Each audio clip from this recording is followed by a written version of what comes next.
So welcome to టీసెట్. ఈరోజు ప్రణాళికల్లో మనము మిగతా అంశాలు ఏవైతే ఉన్నాయో అంటే సెకండ్ 5 ఇయర్ ప్లాన్ నుంచి డిస్కస్ చేసుకుందాం. సో సెకండ్ 5 ఇయర్ ప్లాన్ మనకి రెండవ పంచవర్ష ప్రణాళిక కాలం. ఈ రెండవ పంచవర్ష ప్రణాళిక కాలం మనకు 1956 నుంచి 61 వరకు. సో దీనికి అధ్యక్షుడు కూడా సో అప్పుడు యూజువల్గా మీరు దీనికి సంబంధించి గుర్తుపెట్టుకోవాలి అంటే సో మనకు ఒక 2-3 పంచవర్ష ప్రణాళిక సమయం వరకు అంతా కూడా మనకు కాంగ్రెస్ గవర్నమెంటే ఉందండి. సో కాంగ్రెస్ గవర్నమెంటే ఉంది కాబట్టి సో ఈ అధ్యక్షుడు మనకు ఆల్మోస్ట్ ఆయన మరణించే వరకు ఆయనే ఉంటాడు. ఓకే, సో దాన్ని గుర్తుపెట్టుకోండి. సో ఈ రెండవ పంచవర్ష ప్రణాళికానికి సంఘానికి అధ్యక్షుడు నెహ్రూ. సో ఇక్కడ ఉపాధ్యక్షుడు విటి కృష్ణమాచారి. ఈయన ఇంపార్టెంట్ అండి, చాలా ఇంపార్టెంట్ ఈయన.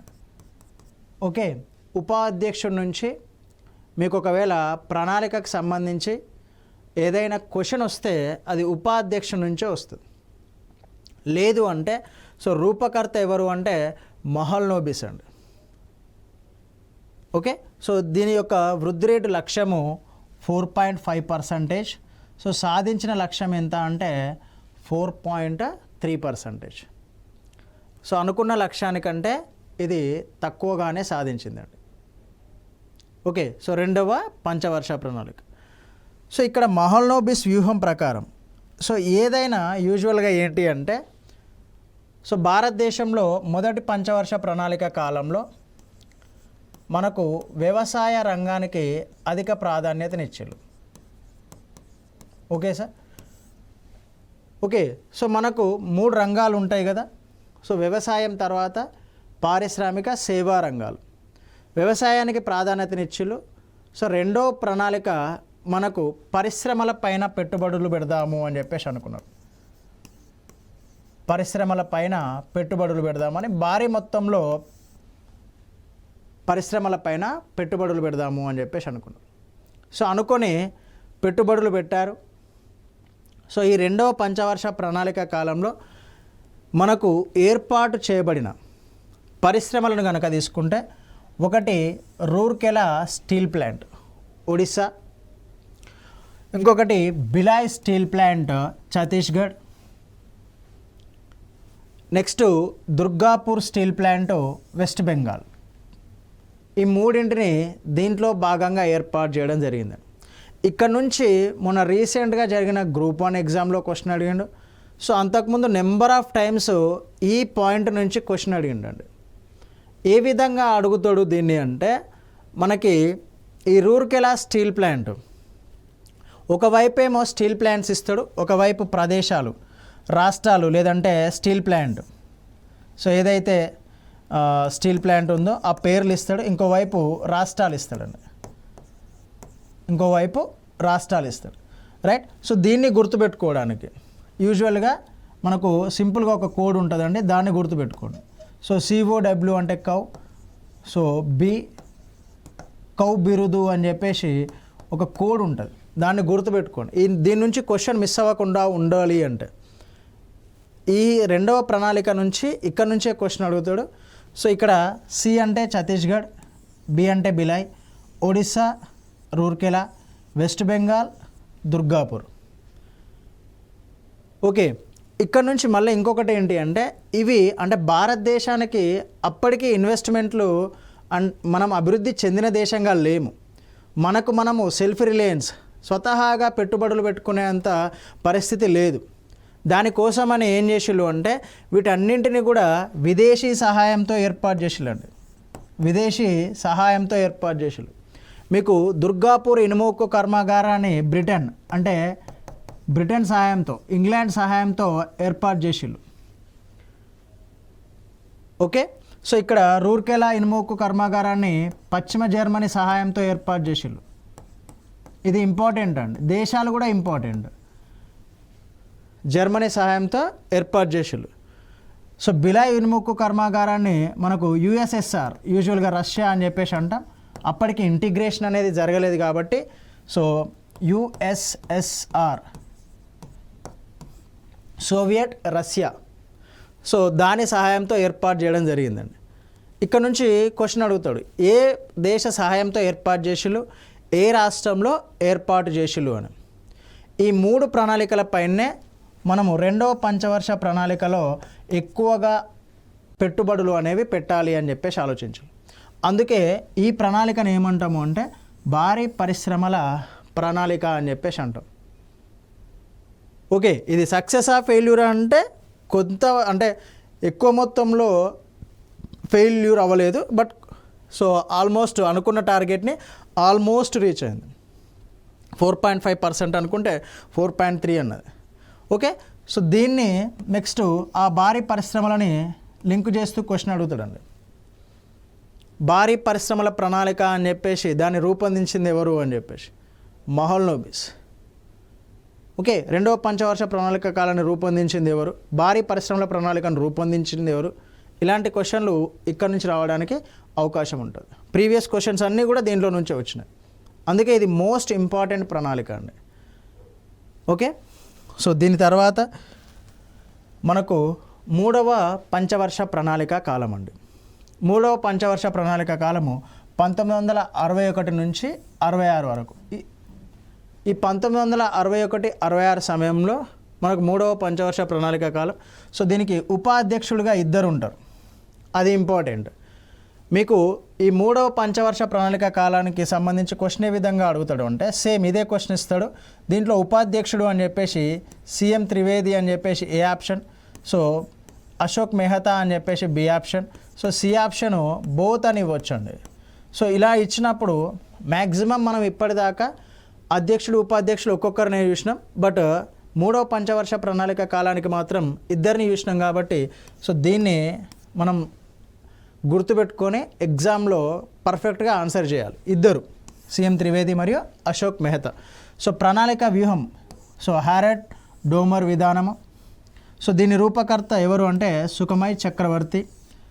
ఓకే, ఆశించిన వృద్ధి 5.6%, 5.6%. సాధించిన వృద్ధి 2.8%, అంటే 50% కూడా సాధించలేదు, సగానికి కూడా సాధించలేదండి, సగానికి కూడా సాధించలేదు. సో దానికి గల ప్రధాన కారణం ఏంటి అంటే మనం ఆ సమయంలో చైనాతో యుద్ధం చేస్తాం, సో దాంతోపాటు పాకిస్తాన్తో యుద్ధం చేస్తాం. సో చైనాతో యుద్ధం చేస్తాం, నెక్స్ట్ పాకిస్తాన్తో కూడా యుద్ధం చేస్తాం. దీంతో పాటు మనకు డ్రాట్స్ వస్తాయండి, ఇక్కడ కరువు కాటకాలు కూడా వస్తాయి.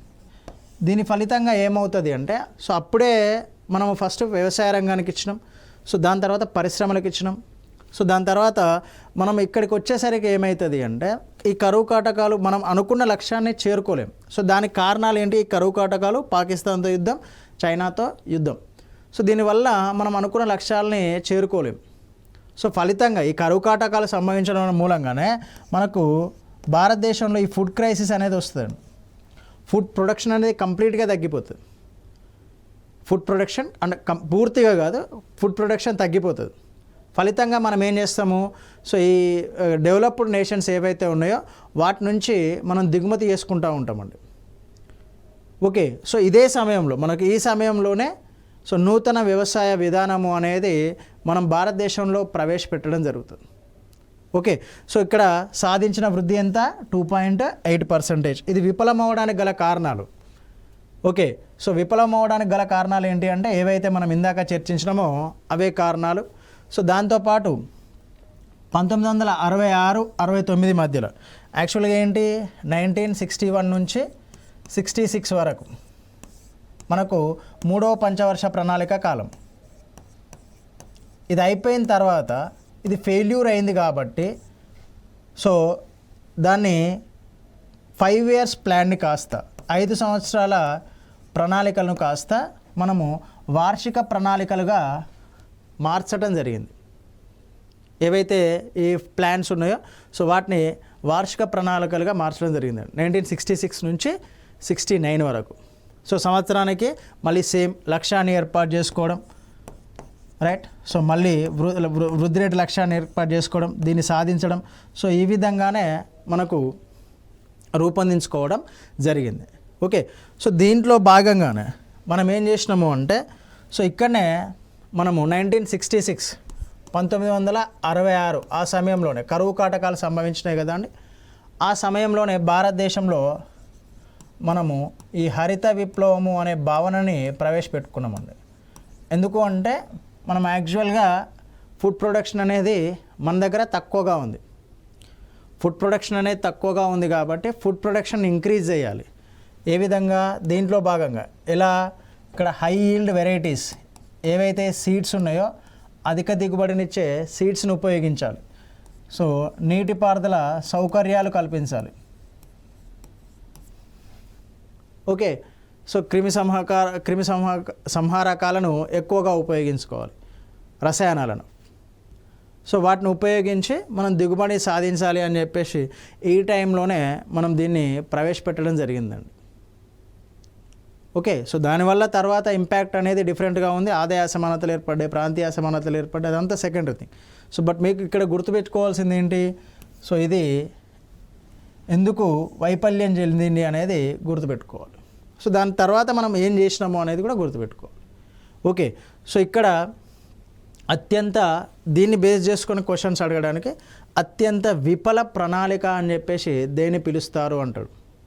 ఫెయిల్యూర్ ప్లాన్ అని చెప్పేసి, రైట్. సో ఇది విఫలం అవడానికి కారణం. సో దీంట్లోనే మనకు ఈ పిఎం ఫ్లక్చుయేషన్స్ అనేవి ఉంటాయి, మారుస్తూ ఉంటారు. ఇవన్నీ కూడా మనకు కారణాలుగా ఉండి సో 5 year ప్లాన్ అనేది మనకు వైఫల్యం చెందిందిగా పేర్కొంటాం మనం. ఓకే. సో దీంట్లో నెక్స్ట్ 5 year ప్లాన్ ఏంటి అంటే, సో మనం 1966 నుంచి 69 వరకు వార్షిక ప్రణాళికలను ప్రవేశపెట్టినాం. ఈ ఇయర్ అనేది ఇంపార్టెంట్, మనకి చాలా ఇంపార్టెంట్ అండి. ఎందుకు అంటే ఇక్కడ నుంచి క్వశ్చన్ బేస్ చేసుకొని అడిగినప్పుడు వార్షిక ప్రణాళికలను భారతదేశంలో ఎప్పుడు ప్రవేశపెట్టారు అని చెప్పేసి అడుగుతాడు. లేదంటే ఏ ప్రణాళిక తర్వాత ప్రవేశపెట్టారు అని చెప్పేసి అడుగుతాడు. ఇది చాలా ఇంపార్టెంట్, రైట్. సో 3వ పంచవర్ష ప్రణాళిక ఏదైతే ఉందో సో దాని తర్వాత ప్రవేశపెట్టినాం. ఈ ఇయర్ కూడా ఇంపార్టెంట్. ఓకే. సో క్రింది వాణిలో వార్షిక ప్రణాళికలకు సంబంధించి సంవత్సరాలు పేర్కొనండి అంటాడు. Okay, right. సో 51 నుంచి 56, 56 నుంచి 61, 66 నుంచి 69, 61 నుంచి 65. సో ఈ విధంగా ఇస్తాడండి, రైట్. సో ఇలా ఆప్షన్స్ అయినా ఇవ్వచ్చు, లేదంటే డైరెక్ట్గా 1 year గ్యాప్ ఇచ్చుకుంటూ ఇవ్వచ్చు. ఓకే. ఇక్కడ నుంచి క్వశ్చన్ అడిగితే ఈ విధంగా అడుగుతాడు వార్షిక ప్రణాళికలకు సంబంధించి. ఇది చాలాసార్లు ఎగ్జామ్లో అడిగిన క్వశ్చన్. వార్షిక ప్రణాళికలు అనేవి భారతదేశంలో ఏ ప్రణాళిక తర్వాత ప్రవేశపెట్టిలో ఏ ఇయర్లో వార్షిక ప్రణాళికలు ఉన్నాయి అని చెప్పేసి. ఓకే. సో దాని తర్వాత మనకు 4th 5 year ప్లాన్ వచ్చింది. వార్షిక ప్రణాళిక అనంతరం మళ్ళీ భారతదేశ ప్రభుత్వం సో 5 year ప్లాన్ని ప్రవేశపెట్టడం జరిగింది. సో 1969, 74. ఓకే. సో చైర్మన్గా ఎవరున్నారు అంటే అప్పుడు ఎవరైతే ప్రధానమంత్రి ఉంటారో వాళ్ళే చైర్మన్గా ఉంటారు. So vice chairman DR Gadgil. So ఇప్పటిదాకా నమూనాలు రూపకర్తలు చూసినాం కదా. సో దాంట్లో భాగంగా ఇది కూడా ఇంపార్టెంట్ అన్నాను. అశోక రుద్ర నమూనా. ఎవరి నమూనా అంటే అశోక రుద్ర నమూనా. సో వృద్ధి రేటు లక్ష్యము 5.7% అండి. 5 నుంచి 5.7, 5.7%. కానీ సాధించింది ఎంత అంటే 3.3%. ఇది కూడా మనం ఎక్కువగా సక్సెస్ సాధించలేదు. సో మనం అనుకున్న లక్ష్యానికంటే ఎక్కువ సాధించిన ప్రణాళికలు చాలా తక్కువగా ఉంటాయి. దాంట్లో మొదటి ప్రణాళిక. ఓకే. సో దీనికి సంబంధించి మనకు ప్రోగ్రామ్స్ కనుక తీసుకుంటే దీని యొక్క లక్ష్యాలు అనేవి ప్రతి ఎగ్జామ్లో అడుగుతాడండి. ఓకే. సో దీంట్లో భాగంగా ఏంటి అంటే ఫస్ట్ ఇది చూడండి, పేదరిక నిర్మూలన. యూజువల్గా ఏంటి అంటే పావర్టీ ఎరాడికేషన్ అనేది చాలామంది మిస్టేక్ చేసేది ఏంటి అంటే 5th 5 year ప్లాన్ నుంచి స్టార్ట్ చేసిళ్ళు అనుకుంటాడు. కానీ పేదరిక నిర్మూలన మనకు లక్ష్యంగా పెట్టుకున్న ప్రణాళిక ఏది అంటే 4th. ఇది ఇంపార్టెంట్ మనకి. 4th 5 year ప్లాన్ అనేది పేదరిక నిర్మూలన, సోషల్ జస్టిస్, సాంఘిక న్యాయం అండి. సాంఘిక న్యాయం, ఇవి రెండు ఇంపార్టెంట్. పేదరిక నిర్మూలన, సాంఘిక న్యాయమే లక్ష్యాలు గల పంచవర్ష ప్రణాళిక ఏది అని చెప్పేసి అంటాడు. సో ఎప్పుడైతే మనము 3వ పంచవర్ష ప్రణాళిక కాలాని వరకు సో అభివృద్ధి అనేది ఫ్లక్చువేట్ అవుతూ ఉంటుంది, పైకి కిందికి అవుతూ ఉంటుందండి. అంటే అప్స్ అండ్ డౌన్స్ అనేది ఉంటుంది అభివృద్ధిలో, మనకు ఈ విధంగా ఉంటుంది. ఓకే, సో ఈ అభివృద్ధిని ఏం చేస్తారు అంటే స్థిరమైన అభివృద్ధి, ఒకేలాగా కిందికి రావద్దు మళ్ళీ, సో ఇలాగే ఉండేలాగా.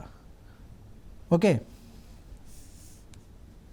సో అభివృద్ధి అనేది ఇది అభివృద్ధిలాగా గ్రాఫ్ లాగా తీసుకుంటే పెరుగుతూనే ఉండాలి, స్థిరత్వంతో కూడిన అభివృద్ధి.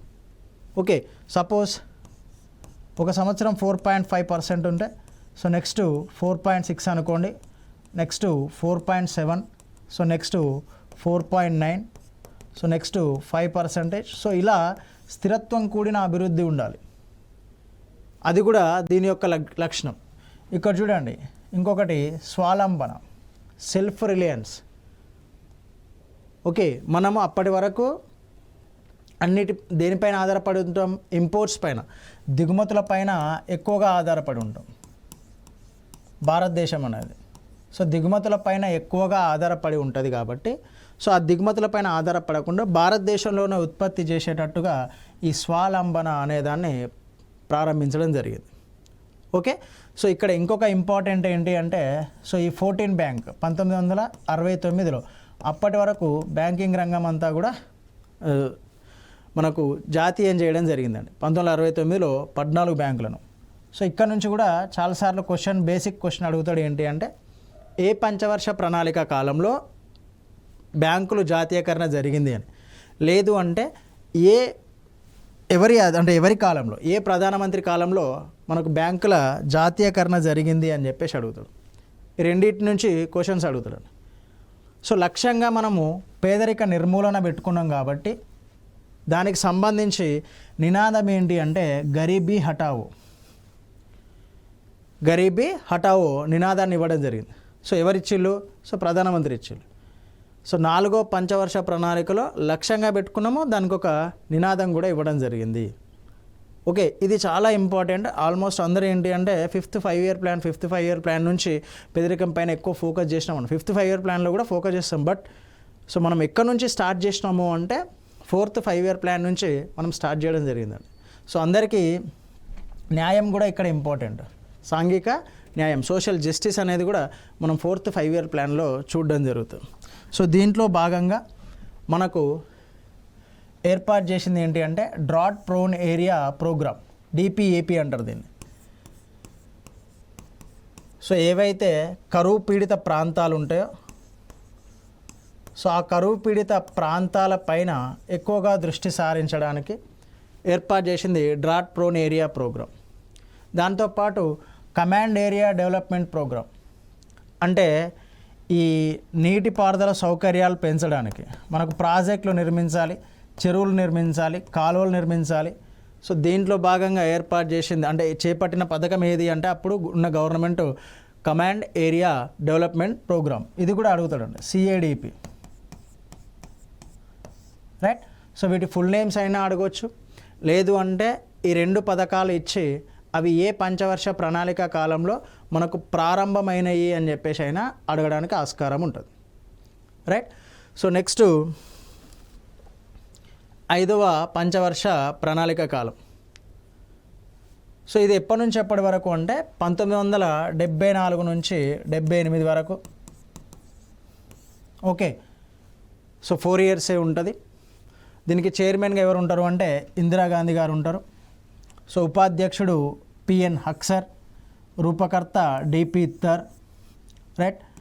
సో ఇక్కడ ఆశించిన వృద్ధి రేటు ఎంత అంటే 5.5%. ఆశించిన వృద్ధి రేటు మనం టార్గెట్గా ఎంత పెట్టుకున్నామంటే 5.5%. సో దాన్ని తర్వాత తగ్గించిళ్ళు.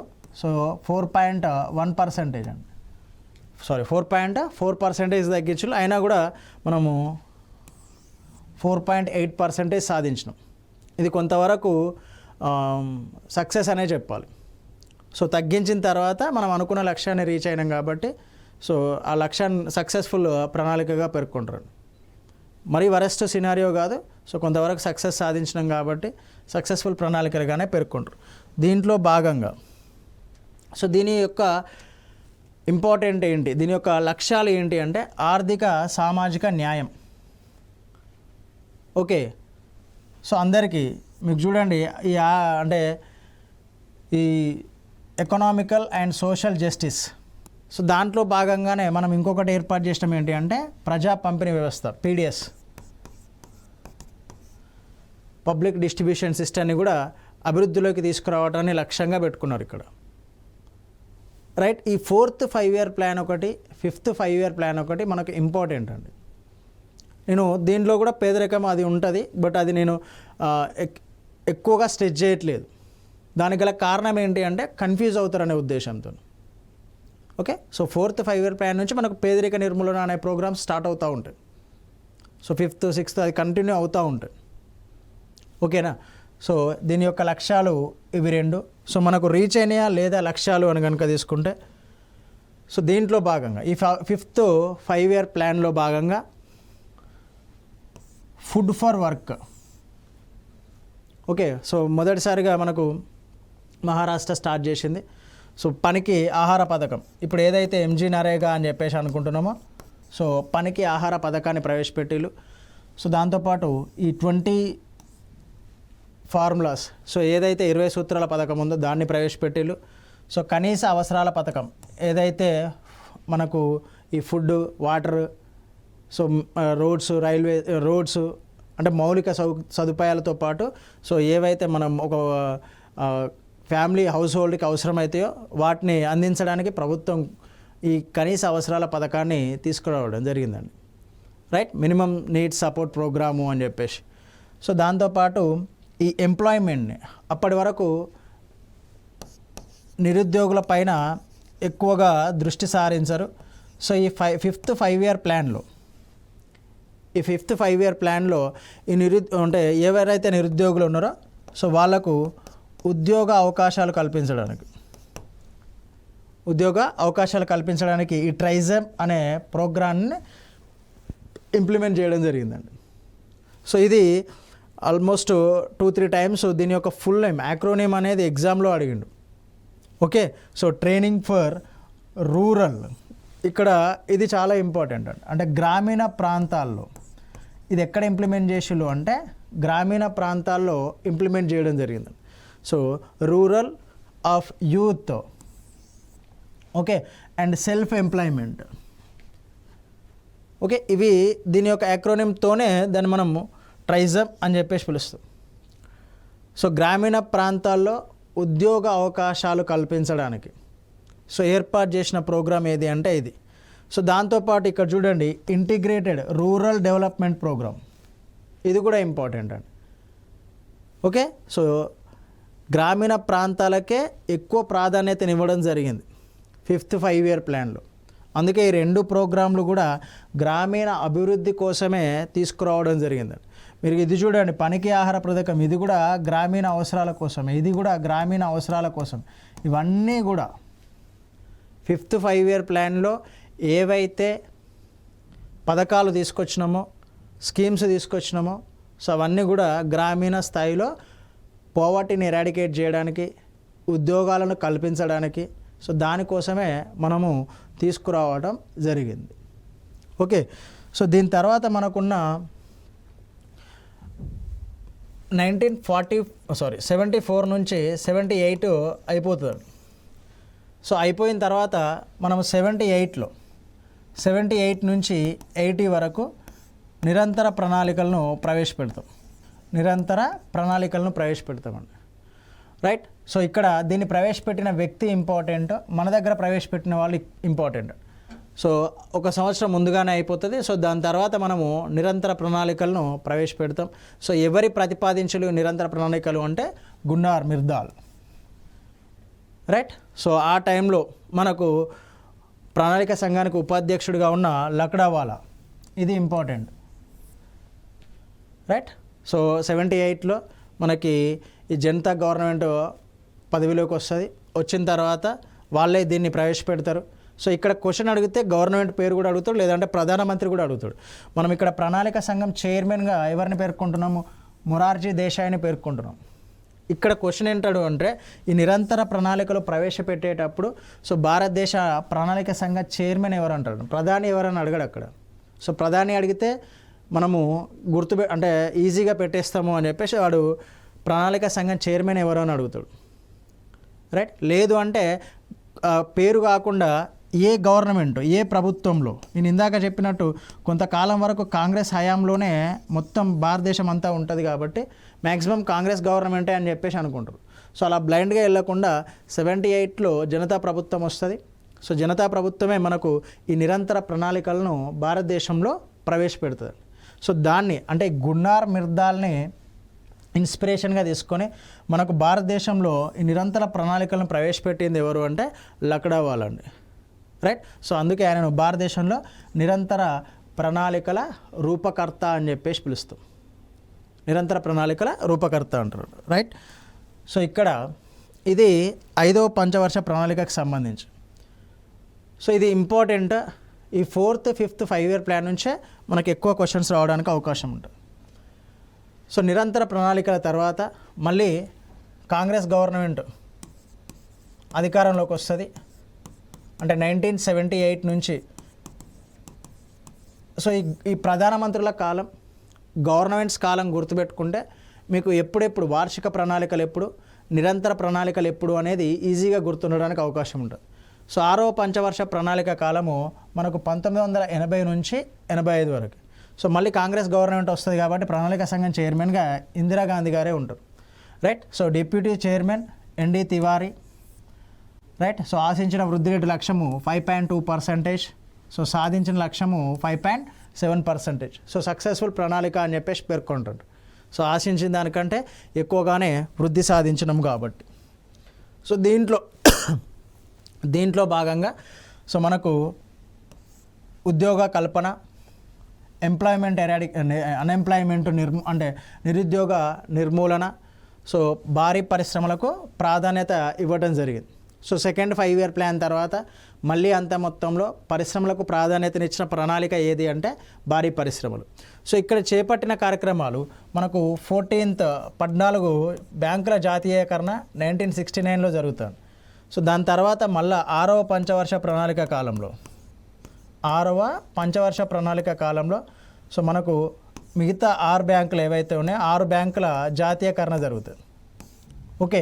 సో దీన్ని కరెంట్ అఫైర్స్ బేస్ చేసుకొని కూడా అడుగుతాడు. సో ఇప్పుడున్న జాతీయ బ్యాంకుల సంఖ్య ఎంత అని కూడా అడగొచ్చు అండి, ఓకే. సో దాంట్లో భాగంగా ఉద్యోగ కల్పనలో భాగంగా, రైట్. సో ఈ డ్వాక్రా స్కీమ్ని ఇంట్రడ్యూస్ చేయడం జరిగిందండి, రైట్. సో దాంతోపాటు అప్పుడు ఈ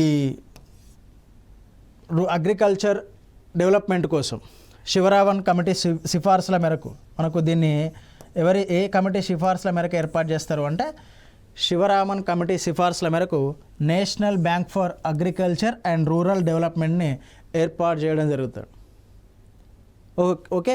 సో నిరుద్యోగ నిర్మూలన జరగాలంటే గ్రామీణ ప్రాంతాల్లో మనకు ఉద్యోగాల కల్పన జరగాలి. సో గ్రామీణ ప్రాంతాల్లో ఈ అగ్రికల్చర్ని డెవలప్ చేయడానికి సో మనకు ఈ national bank for agriculture and rural డెవలప్మెంట్ని శివరామన్ కమిటీ సిఫార్సుల మేరకు ఏర్పాటు చేయడం జరిగింది, ఓకే. సో ఇక్కడ నుంచి మనకు క్వశ్చన్ ఏ విధంగా వస్తుంది అంటే ఫస్ట్ స్టేట్మెంట్ల రూపంలో అడిగితే డైరెక్ట్ ఉద్యోగాల కల్పన, నిరుద్యోగ నిర్మూలన ఏ పంచవర్ష ప్రణాళిక యొక్క లక్ష్యము అంటాడు. లేదు అంటే ఇది అనుకున్న దానికంటే ఎక్కువగా మనకు సక్సెస్ అయింది కాబట్టి ఈ ఆశించిన వృద్ధి రేటు, సాధించిన లక్ష్యము అడుగుతాడు. లేదు అంటే ఈ national bank for agriculture and rural development అనేది అడుగుతాడు. సో మనం ఈరోజు డిస్కస్ చేసిన సెషన్స్లో 4th, 5th, 6th 3 కూడా చాలా చాలా ఇంపార్టెంట్. మీరు ఆ ప్రణాళిక యొక్క లక్ష్యాన్ని గుర్తుపెట్టుకొని ఆ ప్రోగ్రామ్స్ చదివితే చాలా ఈజీగా గుర్తుంటాయండి. సో గరీబీ హఠావో నినాదం చాలాసార్లు అడిగిండు, 20 సూత్రాల పథకం చాలాసార్లు అడిగిండు, నాబార్డ్ యొక్క ఫుల్ నేమ్ చాలాసార్లు అడిగిండు. నెక్స్ట్ 2nd, 3rdకి వచ్చేసరికి భారీ పరిశ్రమల ప్రణాళికని దేన్ని అంటారు అని చెప్పేసి అడిగిండు. నెక్స్ట్ 3rd 5-year ప్లాన్ విఫలం అవ్వడానికి గల కారణాలు అడిగాడు. ఈ రెండింటి మధ్యలో మనకు 2 డిఫరెంట్ ప్రణాళికలు ఉంటాయి. ఒకటేమో వార్షిక ప్రణాళిక, అది మనకు 3వ పంచవర్ష ప్రణాళిక తర్వాత చేసుకున్నాం. నెక్స్ట్ నిరంతర ప్రణాళిక, సో దాన్ని మనము 5వ పంచవర్ష ప్రణాళిక టైం తర్వాత వేసుకున్నాం. సో అక్కడ గవర్నమెంట్స్ కానీ ప్రధానమంత్రులు కానీ అలాంటివన్నీ మనం డిస్కస్ చేయడం జరిగింది. అవి మోస్ట్ ఇంపార్టెంట్, ఎగ్జామ్ ఓరియంటెడ్గా చాలా చాలా ఇంపార్టెంట్ బిట్లు అండి ఇవి. ఓకే, మ్యాచ్ ద ఫాలోయింగ్ అయినా అడగొచ్చు, లేదంటే డైరెక్ట్ స్టేట్మెంట్ల రూపంలో అయినా అడగొచ్చు, రైట్. సో మనము నెక్స్ట్ సెషన్స్లో ప్రణాళికల్లో ఇంకా మిగతా ఏవైతే ప్రణాళికలు ఉన్నాయో వాటిని డిస్కస్ చేసి దాంతోపాటు నీతి ఆయోగ్ను కూడా డిస్కస్ చేయడం జరుగుతుంది. Thank you.